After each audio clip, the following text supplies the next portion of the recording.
festevole grido, con amico sol fa.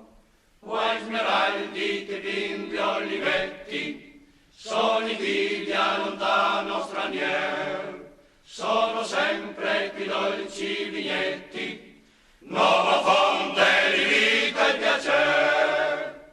Delle muse, il sorriso, il sapere, il culto, il dolor, sì, dolor.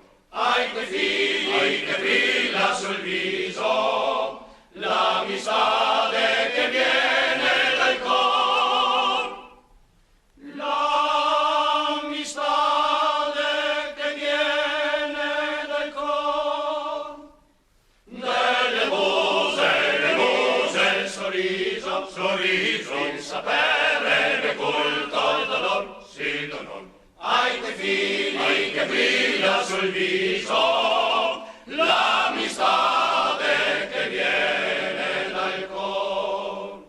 Un Briglia che lungo il corrido va scorrendo sul placido mar, a te manda un festevole grido, con amico sol fa.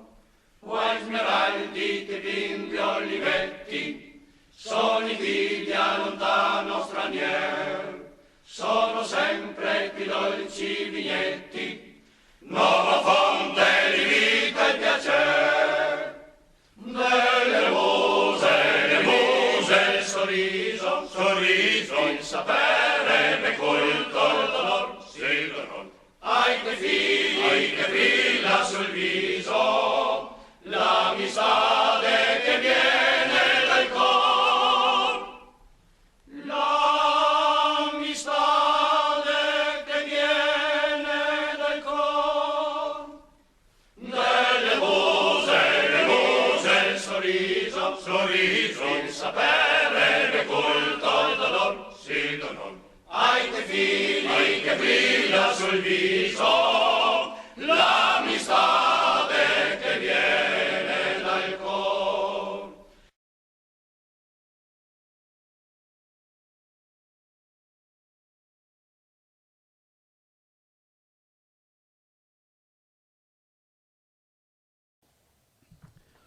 Furono 185 i morti in seguito alla tragedia di Arsia in Istria che si abbatté sui minatori all'alba del 28 febbraio di 80 anni fa. Uno scoppio alimentò un'ondata esplosiva che percorse cantieri e gallerie, alimentandosi attraverso la combustione della polvere di carbone e mutandosi in aria compressa, fumo e ossido di carbonio. Le miniere di lignite erano divenute strategiche per il paese in seguito alle sanzioni e sottoposte ad uno sfruttamento massiccio, una produzione febbrile e incosciente di cui fecero le spese i lavoratori in altre occasioni prima ancora della strage. Resterà provvisoriamente a Trieste una campana commemorativa, benedetta stamani dall'arcivescovo Crepaldi, destinata proprio alla cittadina istriana al termine di un giro che ha toccato tutte le città italiane interessate dalla tragedia e che porta inciso il ricordo dei tanti che non ci sono più. L'emergenza coronavirus ha costretto a dilatare i tempi della consegna definitiva, pertanto la campana sarà posizionata nell'atrio del comune. L'idea di realizzare la campana è di Michele Maddalena, di Formia. La campana è come un messaggero, ogni suo rintocco è un nome, ma noi a questi nomi però abbiamo voluto aggiungere tutte le vittime del lavoro. Sono quelle vittime che io chiamo i soldati dell'onore, perché quelli che vanno a lavorare vanno per guadagnare il sostentamento e la dignità per la propria famiglia. Fra le vittime anche un triestino, Arrigo Grassi. La sua è una storia di eroismo e sacrificio di sé. Arrigo Grassi è stato uno dei caduti nello scoppio della miniera di Arsia, triestino, minatore, però ha ricevuto 2 medaglie d'oro, una italiana e una dagli Stati Uniti. Stati Uniti che non c'entravano per nulla in quella miniera, eppure hanno sentito il dovere di dare un segno a questo gesto di questo ragazzo. E lui è rientrato dopo lo scoppio per ben 10 volte nella miniera a salvare 10 colleghi. All'11ª volta è rimasto dentro con gli altri caduti. Quindi un eroe triestino che Trieste ricorda non solo con questa campana, ma che ricorderà anche in altre maniere molto importanti.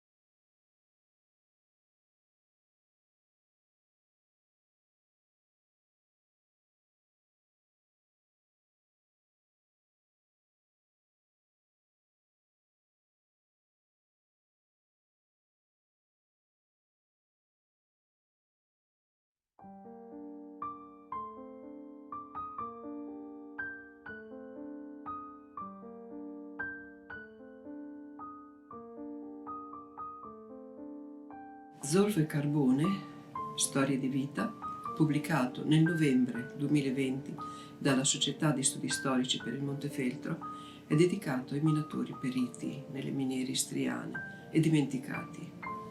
Per il regime fascista, un tributo di sangue alla patria.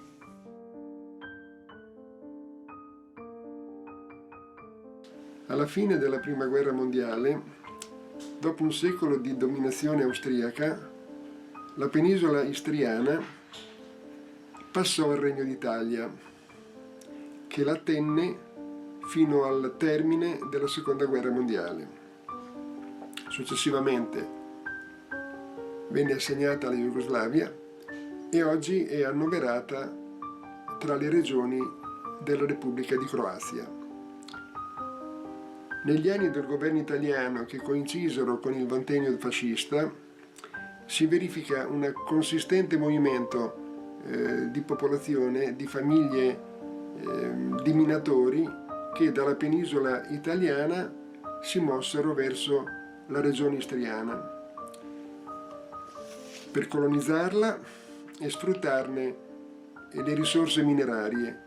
L'Istria, infatti, era ricca di giacimenti di lignite. La ricerca è iniziata nel 2011 con la visita all'archivio storico del comune di San Leo, dove abbiamo trovato un gruppo di abitanti, di cittadini che rientravano da Arsia nel 1942.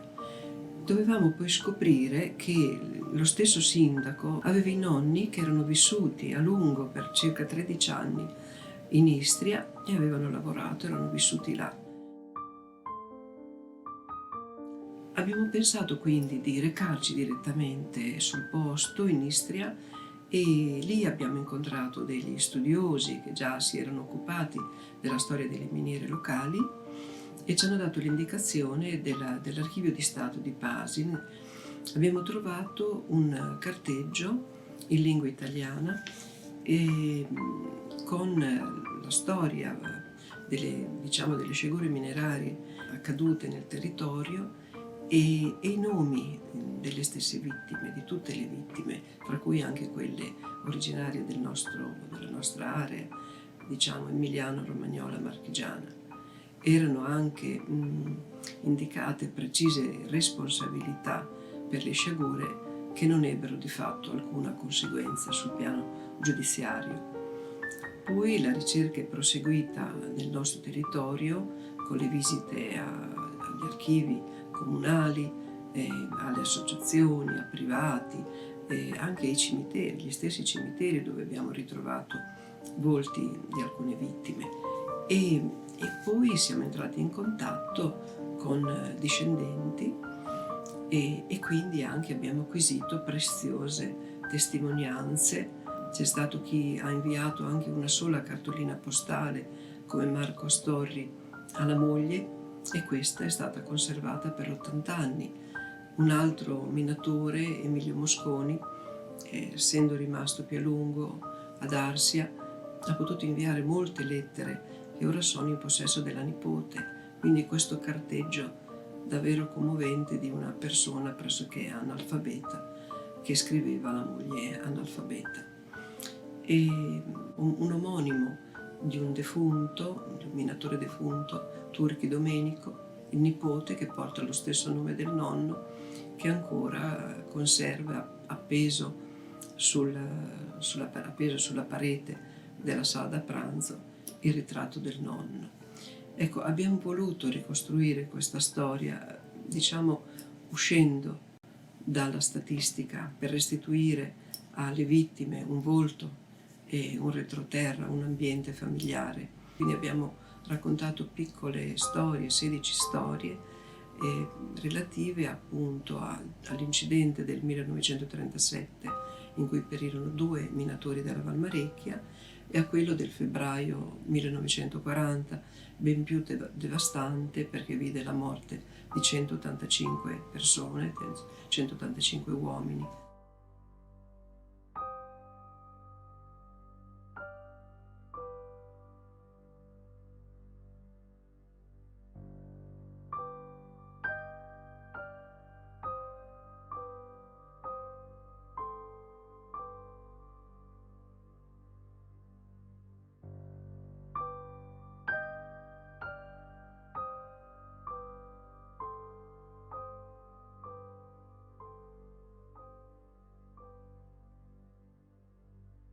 A interrompere bruscamente l'esodo verso l'Istria sono i mutamenti politici che seguono l'8 settembre 43, quando si impone il movimento partigiano slavo.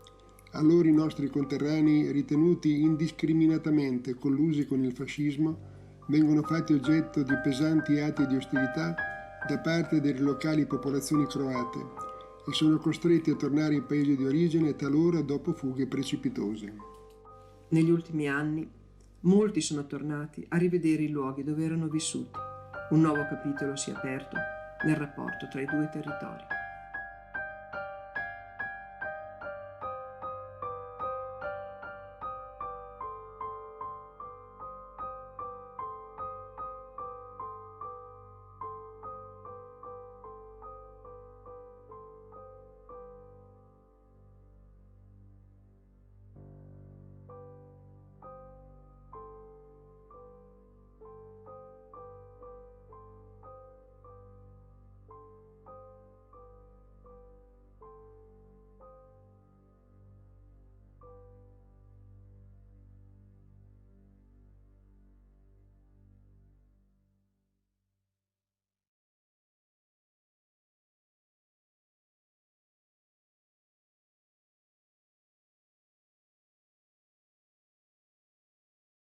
Alle miniere di carbone dell'Arsia, che assicurano un validissimo contributo alla battaglia autarchica nel campo dei combustibili. Un esercito di 9.000 operai si avvicenda nei diversi turni di lavoro, estraendo 3.000 tonnellate di carbone ogni giorno, e cioè 1 milione di tonnellate di minerale all'anno. Il pozzo principale della miniera raggiunge la profondità di 600 metri, di cui 360 sotto il livello del mare. Tagliatrici a catena, perforatrici, mine e picconi animano con il loro operoso fragore i 150 km di gallerie di cui la miniera si compone.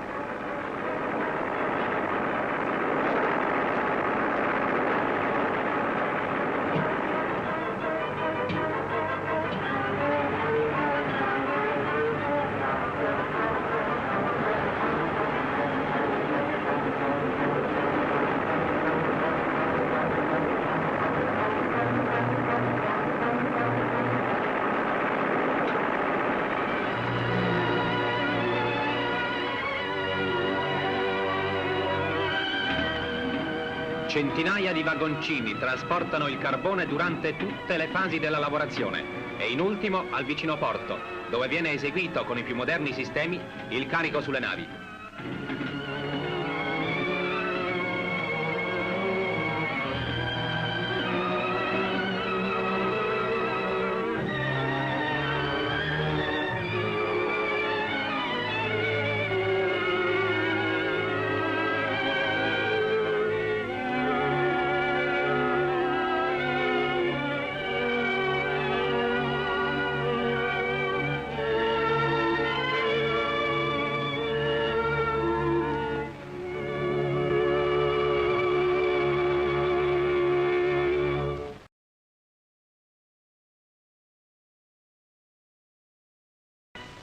La zona carbonifera dell'Arsa si è arricchita di nuove abitazioni per le maestranze e di un albergo per operai senza famiglia, mentre sono già stati assegnati i lavori per un nuovo villaggio minerario che dovrà sorgere in immediata prossimità del pozzo Littorio. Arsia, la bianca città del carbone, amplia così i suoi confini, fedele al monito del duce lavorare in silenzio, e in occasione della festa della patrona dei minatori, Santa Barbara, ha potuto inoltre inaugurare la centrale elettrotermica di Blasca, destinata a funzionare nei casi di emergenza per alimentare i diversi servizi dell'Arsa col suo impianto capace di produrre annualmente 60 milioni di kilowattora.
Il 28 febbraio del 1940 si consumava la tragedia di Arsia.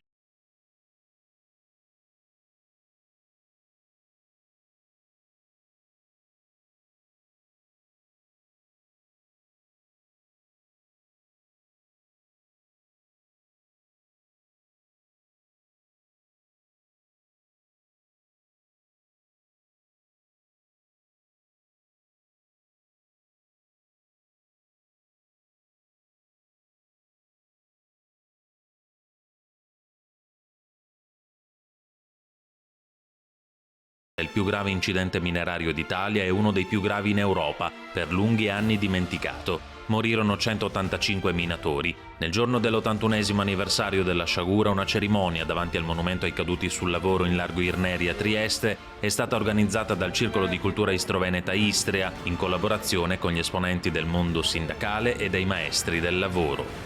Nel rispetto delle norme sanitarie abbiamo ritenuto di non assolutamente soprassedere al ricordo dell'immane tragedia dell'Arsia avvenuta nel 1940, il 28 di febbraio.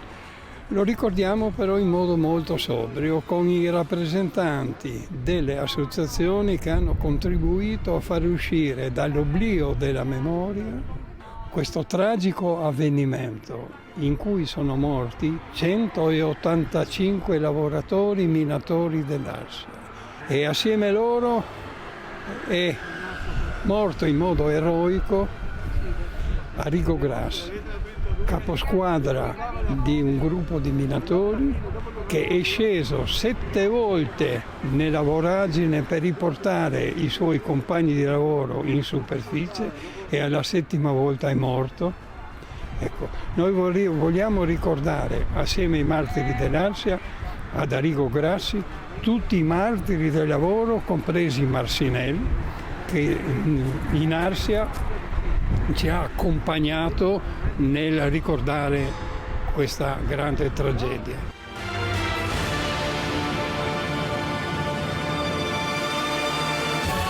È uno dei tanti episodi dimenticati di questo paese ed Europa, ed è invece importantissimo portare la memoria a tutta l'opinione pubblica d'Italia, di Croazia, di Slovenia, ma anche dell'Europa, perché è un evento assolutamente drammatico e noi siamo convinti che la sicurezza sul lavoro si crea anche facendo memoria di ciò che è stato tragedia nel passato nell'ambito lavorativo.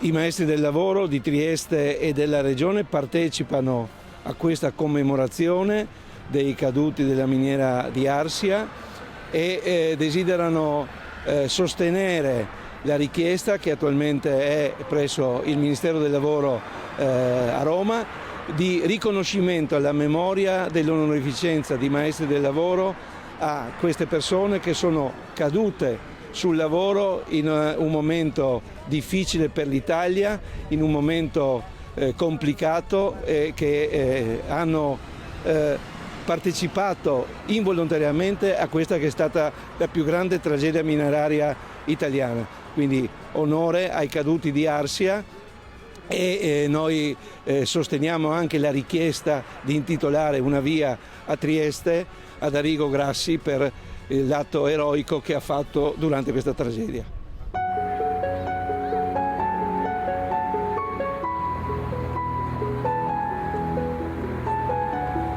Una campana di 74 kg fusa nelle fonderie del Vaticano in ricordo di questa tragedia è partita l'anno scorso da Roma benedetta dal Sommo Pontefice. È arrivata a Trieste ma non ha potuto proseguire verso l'Arsia e oggi è ospitata presso il comune, l'atrio del comune di Trieste. Non appena sarà possibile, in modo dignitoso, la accompagneremo in Arsia e lì la collocheremo vicino al museo della miniera di quella città. Voglio ricordare il grosso impegno anche messo dalla comunità degli italiani di Albona perché questo episodio tragico venisse ricordato e celebrato in tutto il nostro paese, ma in tutto il mondo in ricordo di tutti i martiri del lavoro.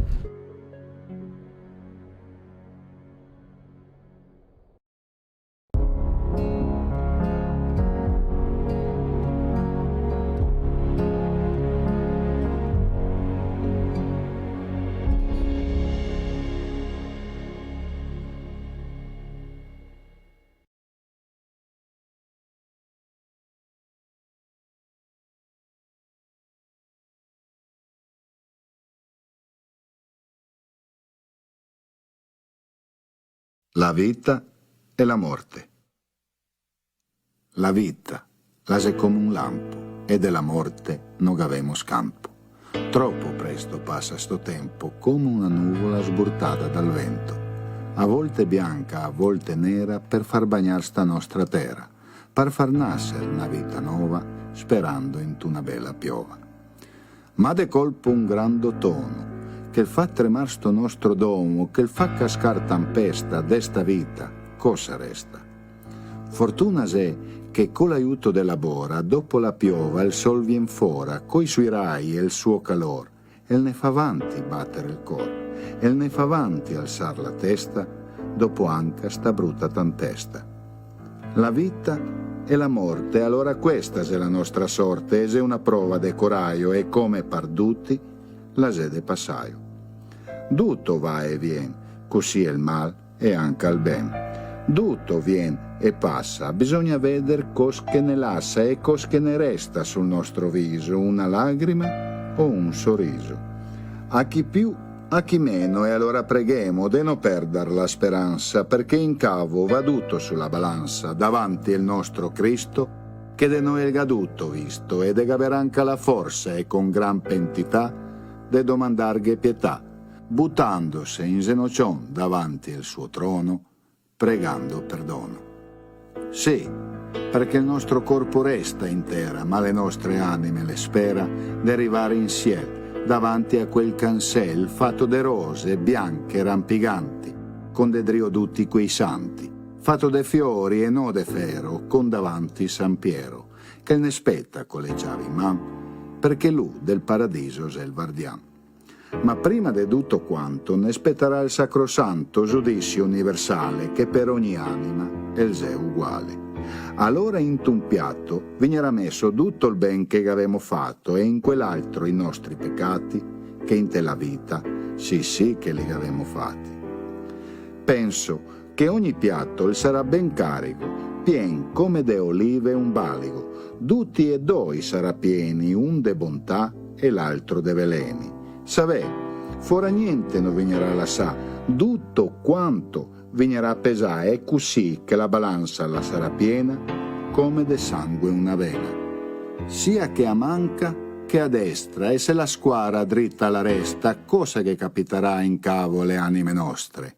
Le sarà salvate o le vignerà roste? Neanche San Piero non saprà cosa far, se versero serar del paradiso le porte, che toccherà chiamar la Suprema Corte, perché neanche lui non saprà cosa più, e in aiuto il chiamerà Gesù. Cristo sto dilemma lo ha risolto senza nessun problema. Parlù, se sta un scherzo crear per ste anime che le sega perso, un laboratorio de nome purgatorio per farne giocare ancora una gara, se della balanza quella benedetta squara la guarderà fissa il mezzogiorno. Noi dove andremo? Mi dove torno? Tornemo forse in drio sulla terra per combattere una nuova guerra, ognidun contro se stesso, ma chissà dove chi vignerà messo. Vigneremo messi su una strada, tutta quanta spinata, dritta e lunga, saremo come in una giungla, pieni di pericoli e serpenti che de paura ne batterà i denti, pieni di fame, freddo e scuro, e dovremo andare avanti a passo sicuro verso quella piccia luce, in fondo, dove che ne spetta un nuovo e meo mondo. Andar avanti verso quel ciaro e star ben tenti de non far qualche sgaro, perché il diavolo è sempre pronto, de venirne incontro, de farne cambiar strada e pena dopo sì che la se fregata, perché in tel peccato gavaremo cascà e anche a quella squara dell'ala se sbassarà, così io che non arriverà a salvare neanche al Padre Eterno, perché gavaremo cascà drento in tel inferno. Allora Gesù, te prego, dane a noi tutti la forza de finir come Dio comanda sta nostra corsa.